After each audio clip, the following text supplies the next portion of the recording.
A popular discussion that is always happening whenever a new character gets revealed in a fighting game, whether it be Smash, Street Fighter, whatever, is how good will the character be? What tier will they be on? High tier, mid tier, low tier, broken? It's a discussion everyone likes to have because the idea of how good a character can be in competitive play is always something just very interesting, especially in this era of fighting games, where if you really want to take a game seriously, it's just a couple of button clicks away. And it's something that I have always dreamt about having a discussion about with my favorite character, Sora. I've always wanted to have Sora in Smash like so many others, and I've always wanted to have a Kingdom Hearts fighting game even, or potentially even more so, because that part of fighting games is one thing that has always made interacting with people so fun, discussing mechanics, discussing how this or that thing works. I don't know, it's always just been really cool to me. I'm not going to do a full in-depth breakdown. I've done a couple of those on stream already for the character, but I just want to talk about just at a surface level how good I feel like Sora is looking right now in Smash, while diving into a couple of reasons why, or potential reasons why. We don't have the character yet, so everything here can very easily change. We don't have any official frame data. We don't know his damage, to be honest. So there's a lot of factors that could drastically change how this character is used in meta, how this character is used competitively, and just what the goal gameplay will be for this character. But theorizing, as you guys know, who have already followed the channel for quite some time, is pretty fun. So let's just dive right in. So I'm not going to go over each and every single one of Sora's moves, but I will talk about the ones that definitely stand out to me the most. And of course, one of the main things I have to talk about to start off the video is the 3-hit combo. Now, the 3-hit combo is something that interests me definitely the most out of this character, but the 3-hit combo is something I definitely get a feeling is going to be Sora's bread and butter, just in neutral, out of shield, just in most situations.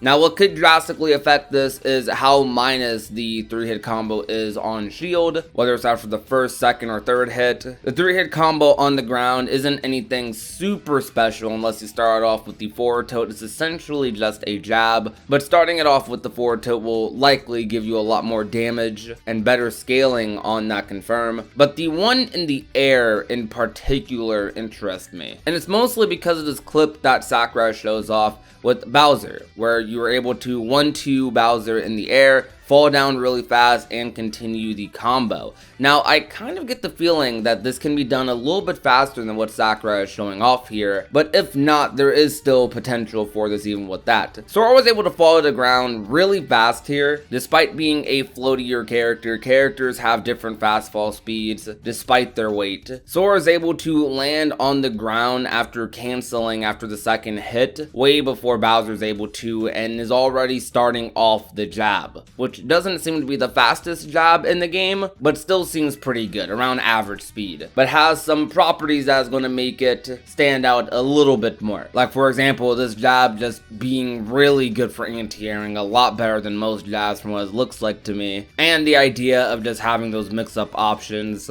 off of canceling the second hit is going to make it pretty good as well. But that's something that a decent amount of characters can do. Not everyone, but a couple of characters, like Hero for example, but it may be a lot easier to pull off with Sora. But this aerial 3-hit combo, upon canceling it and fast falling, if true, could easily lead to some great combo loops. Like example, you could do 1-2 in the air, fast fall, down tilt, fast fall, continue the jab, fast fall, grab, depending on how high or low you are. But we know Sora has throw combos, so that likely won't be something super difficult to pull off potentially. It could be the equivalent some characters have to their drag down up airs, but Sora's able to do that with his nair and forward air. If your opponent is mashing, you could potentially do the 1-2 in the air, fast fall, shield, and get a punish, though that will likely depend on the character and the situation. Or you could even bait out like an air dodge or something. Being able to cancel that in the air I do think just can provide a lot of very, very good mix-up options, frame traps, and even true combos. And the very good thing about this, if it is indeed true, but even if it isn't, I still think it's going to be pretty good, or at least usable. Because of the properties of this sort of thing, this will likely work at most percents. Because not doing the third hit doesn't knock you back, it really could lead to some crazy kill options. And there is still info we don't know about, like if Sora has a kill confirm with down tilt, for example, because we know that sends the opponent flying in. And if it has a very fixed knockback like that, then we could see a kill confirm like that into an up smash, or maybe that into a reverse back air, and it could just really open up Sora's pressure. Now, of course, we can't talk about Sora in Smash without talking about the edge guarding game. Sora seems like he's going to be a character that's going to be really hard to deal with recovering,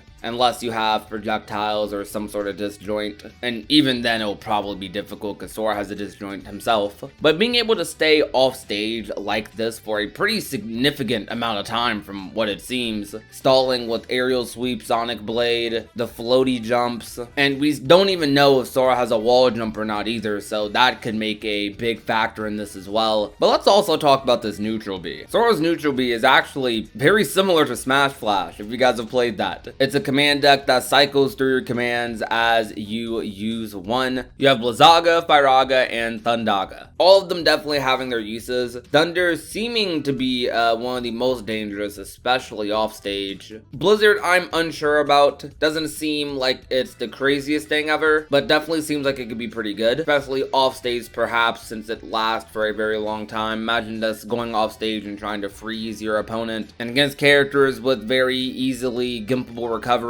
or just mediocre recoveries in general, it'll keep them in a state of disadvantage or just lead to them losing a stock. The fire is something I'm very interested in. The fire isn't a typical projectile. It doesn't go full screen. It's not super slow, but it isn't super fast either. If you're probably like point blank in front of them, I'd imagine doing multiple fires will probably combo into themselves, but it's not something you're going to be going for like that. But I am very interested in the one-shot fire into other options. Now, depending on the distance, doing one fire like up close and then like running up and doing a grab or some other option might actually be kind of good. And the reason I say this is because you can see in this clip with Sonic, for example, Sonic doesn't seem to get out of hit stun from the fire that fast. And since the first shot doesn't seem to have any sort of significant knockback to it, it mostly just does damage and seems to be a very good bait option. It looks like if Sora was just a tiny bit closer, he might have been able to get something a little truer off of that. Maybe a grab, maybe a dash attack that's an actual combo like they kind of show off here. But even without that, this is already a pretty good bait option. The only thing that I see being a little weird about fire, which might lead to it not being used as much,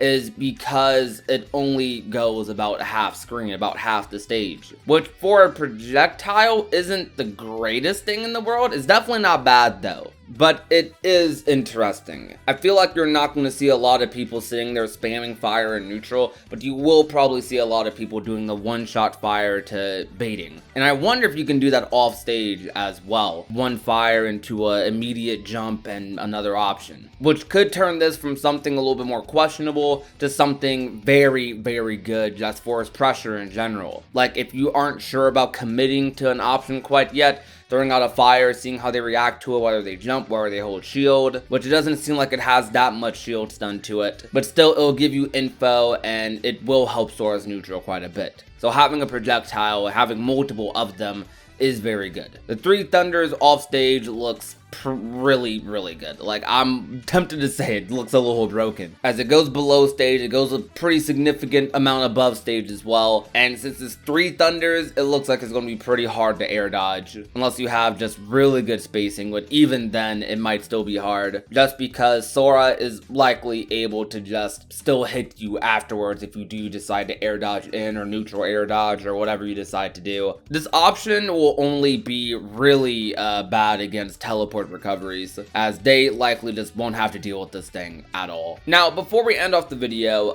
let's talk about the Sonic Blade and Aerial Sweep. Now, a lot of people when they first saw this were like, Bayonetta combos, hello? And at first, it definitely looks like that. But looking at it again and again and again, it does not fully seem like that's going to be the case with Sora here. As one big thing with side B is that it seems like you have to go to the left or the right first before you can go at any other angle, which depending on the setup could lead to some situations where you're killing an opponent off the top, but I think might end up being a lot better horizontally if you want to go for that early kill. But even then, it is probably just a lot safer to whiff the 3-hit combo and just hope they get hit. But the idea of aerial sweeping into this is very good. That offers a lot of pressure in the air, and the aerial sweep actually seems like a pretty decent kill option if they're recovering high on stage or even low, as Sora can still recover just using side B. I think these two moves combined make them both infinitely better, but by themselves they don't seem too crazy. But the Sonic Blade is something I'm very interested in. I wonder how punishable Sonic Blade is,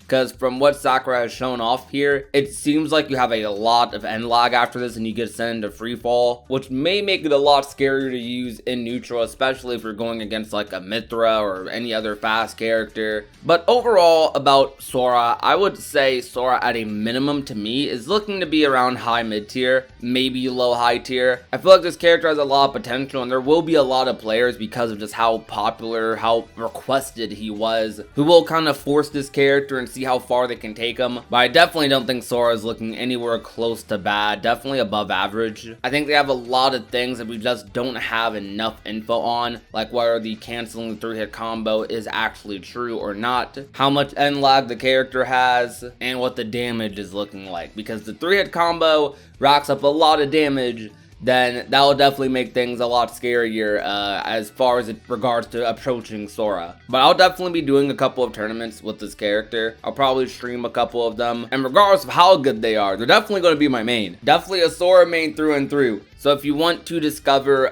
some of these things with me, discover some of the answers to these questions we're having about how he's going to play, we only have a couple more days, and you guys can see me on October 8th.